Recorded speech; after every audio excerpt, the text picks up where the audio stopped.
Welcome to the Growth Execution podcast. We are here every week to offer hints, tips about your business launch, your business growth. And I'm delighted to be joined this week by Jake Jacobs of Jake Jacobs Consulting, author also of Leverage Change. Jake, how are you doing? Hey, I'm great. Thanks so much for having me. Oh, thank you for making time. Really excited about the conversation we're about to have. So really, a lot of our listeners are entrepreneurs themselves. They're kind of either just getting started or are looking at how they can build their business. I'm always interested when I speak to guests about how they launch their own business. So what brought you to set up yours? Great. So this story goes back to when I was at university. And I had a job tending bar, which frankly, I think everybody should have a job tending bar at some point in their life for lots of reasons, some of which I'll get into and some of which I won't. But I had a boss and I had colleagues working there. And the colleagues, as is true in many organizations, were complaining about having to work there, issues they were having, problems.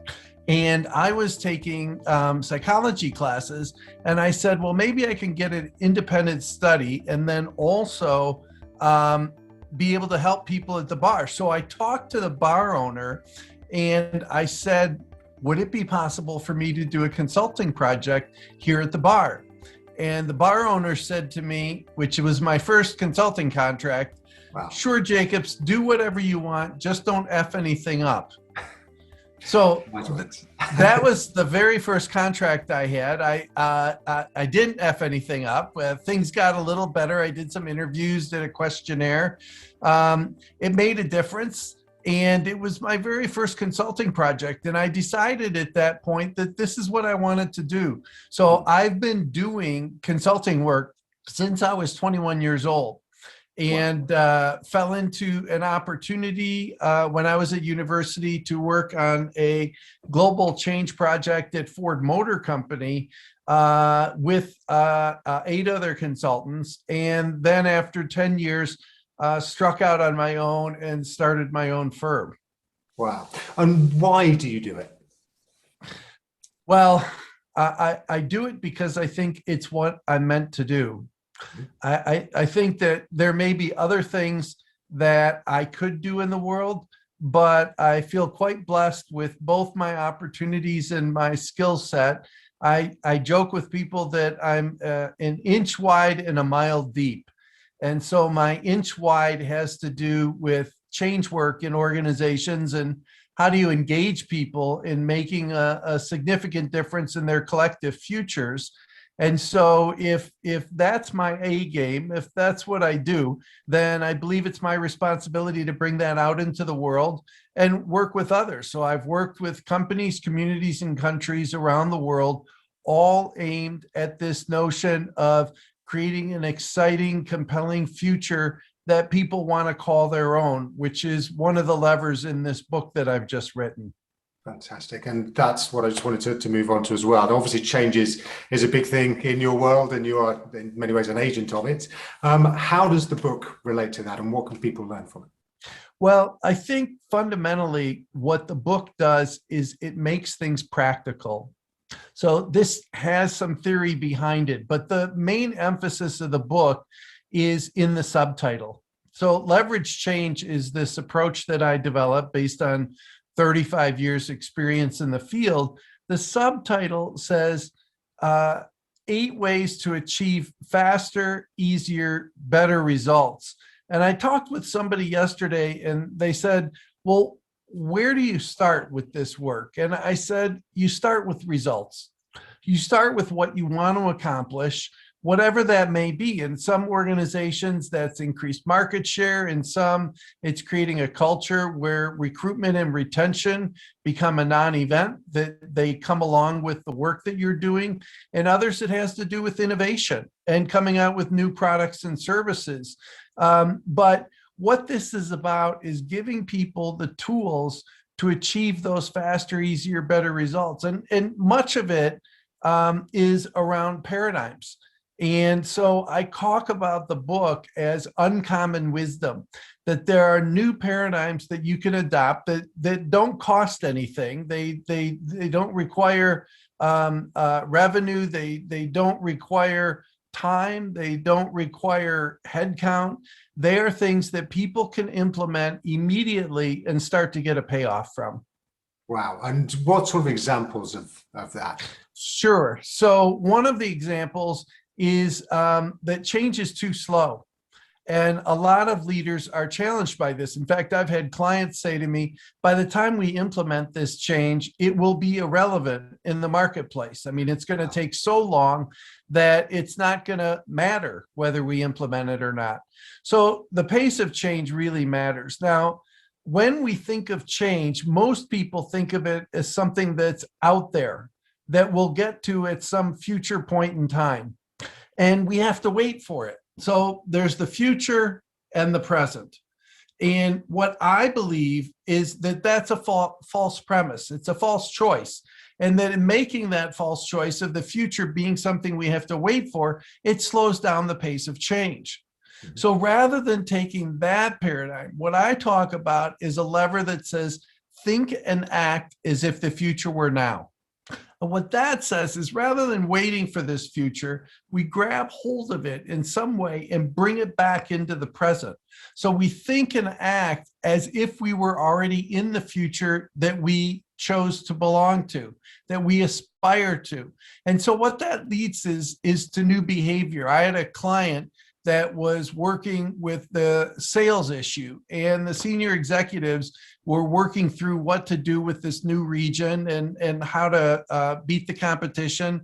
And they said in the middle of the morning, they said, we need to make this happen quickly. And I said, well, do you have all the people in the room? You say you want a participative culture. And they said, well, if that were our culture, no, we don't have everybody in the room. And I said, well, who else would be here? And they said, well, the salespeople from that region, other salespeople, we probably get some marketing people in the room. I said, great, let's take a morning break and let's get them in the room. Yeah. And now, right? Not tomorrow, not next week. And they said, well, some of them are out in the field. I said, great. Do you have phones? Can you do video work? How do we get the right people in the room today, right after the break? Not something that you're going to schedule for the future. We're not waiting for that future to bring these people in the room. We're going to do it here and now. And they went out after the break. They brought these people in. They came up with a decision that no one had come up with before. It led to a smart decision that did lead to success in that region. And it happened because their thinking changed. Rather than waiting, they made it happen immediately. And that didn't cost them any money. It didn't take them any time. There were no huge investments in development and training. This was a shift in mindset. And as soon as they had that shift in mindset, they could never not think that way again. And I had one of the clients come up to me and say, the chief technical officer came up to me yesterday and said he had a whole list of things to work on now that he's thinking and acting as if the future were now. So that very shift in paradigm is a great example of one of the levers. That's fantastic. And thank you so much for sharing that with us. And I wonder, obviously talking about that particular paradigm, the kind of the pace of change or the bringing towards you the future, have any of your levers changed over time? You speak about 35 years, I'm sure technologies have changed significantly over that time. Do you find that it's that the companies are different and that the job is different, or are there so many similarities? Well, the levers themselves are a distillation of 35 years. So for those of you who are watching, there's a book behind my shelf here on real-time strategic change. And that was the first book that I published way back in 1994. That book talked about some practices for how do you engage large groups of people in interactive working sessions. And when I say large groups, I mean like 1,000 people working interactively to agree on 10 items to save their business in 3 days. Table groups of 8, small groups, but we went from the individual to the table group to the large group and back again in terms of conversations. So these levers, the one that I think is relatively new, and I would say it is due to working with a colleague of mine. His name's Barry Johnson. He's done a lot of work in polarities, if any of your listeners are familiar. And a polarity is an interdependent opposite that needs each other over time. So these are false choices as well. Do I pay attention to developing an individual, or do I pay attention to my team? Should I focus on the present and how we're performing, or should I position ourselves for the future? These are all yes answers. Both of them are true. So when I talk about change, when most people talk about change, they focus on change. And if there's change fatigue in the organization, if it's just overwhelming for people to take on that much change, the logical answer is to reduce the amount of change, make it more doable for people. And people naturally get anxious around change. There's nervous, there's pressure, anxiety, all of these things accompany change. And that's because we're human. But in paying attention to change, like doing less of it is often not a good idea, because you need to make these changes to be competitive in the marketplace, to solve your problems. So instead of talking about what to change, I also talk about what not to change.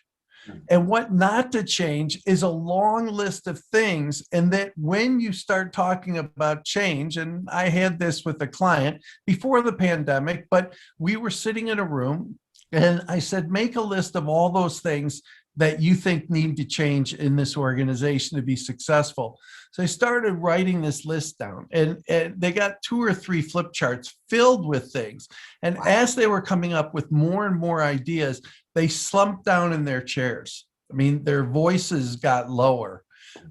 Energy was like a vacuum that had sucked energy out of the organization and out of this leadership team. And I said, okay, now make another list, this time of all the things that are going to stay the same, but make this list twice as long. As they started to build this list, you could see them start to sit up more in their chairs. You heard the energy return to their voices. They started feeling more confident about the work in front of them. And so I believe that continuity, which is what I call this, is as important as change. It's just the other side of the coin. And that coin represents reality. So if we're going to pay attention to half of reality, the things that are going to change, that's well and good, but it's not very informed and it's not very strategic. Yeah. So what I argue for is to pay attention to continuity. What are all the things we've done well in the past that we want to continue doing? And there are some ways that we've done business in the past that we've said we need to leave those in the past. We need to leave them behind because they don't serve us anymore. And I'm not arguing that you should hold on to things that don't work, but I am arguing that there are important elements of who you are, your identity, your mission and values as an organization, that if we lose track of those, we lose track of our future. And so being really clear about the things we're going to continue doing. The other thing that happens is just what happened with that executive team. People feel more confident, they feel clearer, they feel affirmed for the good work they've done in the past. And as you pay attention to what's working, that becomes contagious. And people start asking. I had a CEO once who really got this principle, got this lever, and he started to always begin meetings and conversations with what's important that we continue doing that we're already doing. And the meetings that he held, people started those lists and put them up on the wall, and they were different meetings. They were different conversations because he wasn't just hammering people with what needed to change. He was affirming them for what needed to continue being done the way it always had. I love that. That's so, there's that reassurance, isn't it? That comfort that people, for familiarity on the, as you say, the flip side of change, really helps people to kind of build a foundation for where they can go. Yeah. So I was going to say a lot of what you do is around sort of the larger businesses as well. Now, a lot of our listeners are SMEs, or solopreneurs. What do you think? What do you think the change challenges are in those environments, and are they different? Yeah. So I believe that one of the challenges that my clients often face here, they call WIFM. I don't know if you've heard of WIFM. It's Okay. called What's in It for Me. Mhm. So they step back and they want to know why they should change. Now, a lot of people look at this and they say, well, the people are being selfish, right? I mean, they're worried about themselves. They should be worrying about the whole organization. I disagree with that. I think that people have what's called enlightened self-interest. And if I, as a leader, can't be compelling enough in what I'm trying to explain, and you don't want to change, then I don't think that's on you. I think that's on me. And I need to build a compelling case. So one of the levers is develop a future people want to call their own. And by this, I mean that the people engaged in creating that future and the people who will be engaged in that future need to see it as compelling. They need to see a future they're excited to call home.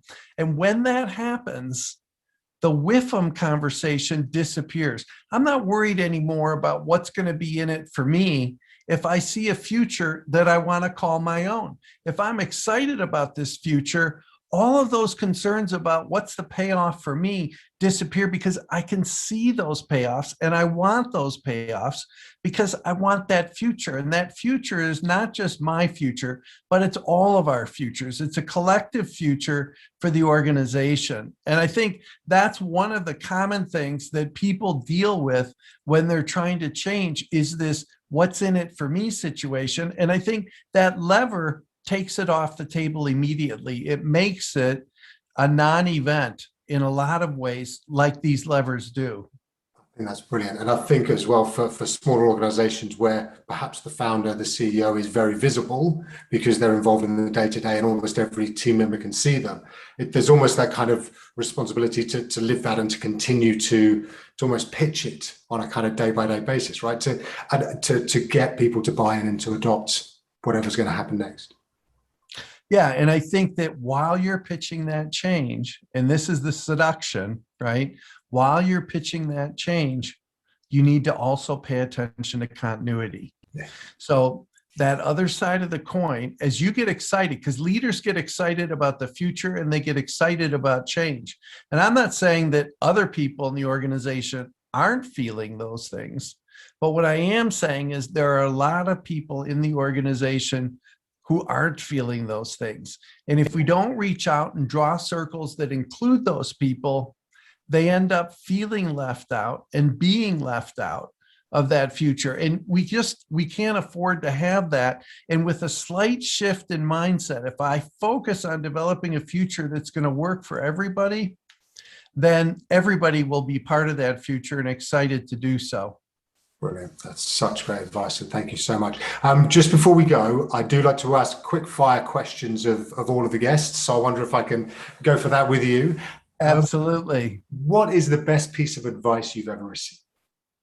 I think that I've gotten or that I should offer. I was going to ask the second one next, but let's start with the one that you've got first, please. Yeah. So that is embrace change. Mhm. Make it your friend. You know, we have something that we wrote in a book, another one on my shelf called You Don't Have to Do It Alone. And there are troublemakers in organizations. And we wrote a whole section on troublemakers. This is people who always have one more thing to say. They take a different perspective. They raise an issue when everybody thinks that they've decided things. We know who these people are. And to learn to love your troublemaker is critical, because these people have information that the rest of us aren't paying attention to. I think of them as looking out for my backside. And if I listen to these people and I embrace change and I embrace different perspectives, I'm going to be a lot smarter when it comes time to take action. Brilliant. That's really, really helpful. And what about the best piece of advice that you have heard given to you? Yeah, so this was from a man named Ken Benny, who was a change agent years ago, like in the 1940s. I had an opportunity to meet him in the 1980s, and he said, the more certain I am that I have the right answer, the clearer it becomes that I need to revisit the question. So what he was saying is, when I'm convinced I'm right, is when I most need to check with somebody and see if I am. Because we start to get caught up in our own answers and our own beliefs. And that's when we turn off the sound to the external world. And we're so convinced that we're right, that we don't pay attention to people anymore. So what Ken Benny said about, when I'm most convinced I'm right, then it's clearest I need to pay attention to what others are saying. To me, that was the best advice I ever got. That's so valuable, particularly in a startup or in a young business where you can be quite dogmatic and Oh, tramline. and you have to be. None of these are straightforward, and none of them are all or nothing. So do you need to listen to your internal voice? Absolutely. But if you catch yourself trying to convince somebody every day that you're right, and you're getting questions every day from people, it's time to slow down and pay attention to what they're saying. And what the question is that you're asking. Perfect. What do you wish you had known when you first started out that you know now? Patience. I think I wrote this book, Real-Time Strategic Change. I write this book, Faster, Easier, Better Results. And that taking time up front to be really clear about the results you want to achieve. I say to people, if you read my book and you don't get your results right, you will sink your ship faster, easier, and better than you ever imagined possible. So when you pay attention to results, they've got to be the right ones for your business. And I talk about tacking, rapid prototypes. So take a change and see where it gets you. Then take another change, see where it gets you. And the shortest distance between two lines is the straightest line. So if I go way out to the edge and I'm working on this change effort for a year and I never check in, I can end up way off course. If I do quick tacking back and forth as I'm learning, and when I'm making mistakes, I'm getting smarter and not making those mistakes twice. For me, that's the key.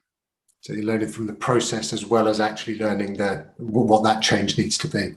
Superb. And final question, is there anybody that you kind of look up to as sort of inspiration, or anybody who's sort of been out there as you work through? Yeah, this is a woman who I acknowledged in my book, and she shows up several times in my book, and she was my first mentor. Her name was Kathy Dannemiller, and Kathy actually died 10 years ago. But I say to people, she lives through me, that I catch myself saying things that are wise and insightful that she taught me. One of them was, she said she used to write on her palm of her hand, "Who is the client?"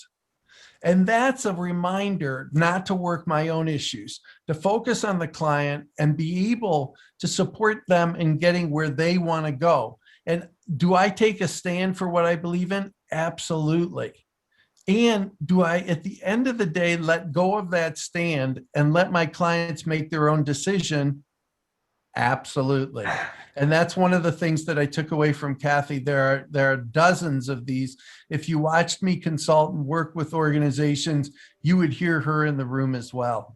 Wow, Jake Jacobs, that's amazing. Thank you so much for sharing your knowledge, wisdom, and Kathy's on the podcast today. How can listeners get in touch with you? Yeah, the easiest way is to go directly to my website, jakejacobsconsulting.com. And when they get there, the smartest thing to do is to scroll down and pull down the free ebook. It's called 27 Ways to Achieve Faster, Easier Results Immediately.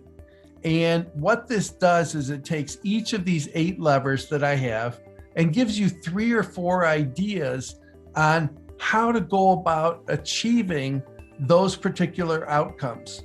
And so when you do this, this is as simple as, when you find somebody resisting what you're doing, go talk to them. Don't try and find your way around or through or over, under them. Go talk to them and find out what is their issue.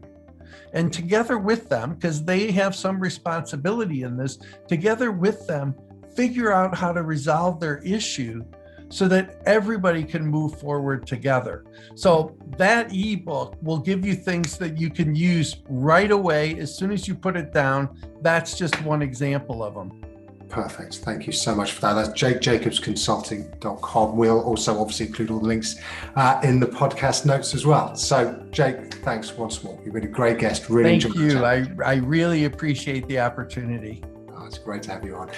That's it for this week on the Growth Execution Podcast. Thank you so much for listening in and watching if you're having a look on YouTube. We'll be back next week with another great guest here to help you to grow your business. So until then, have a great growth week and look forward to seeing you then.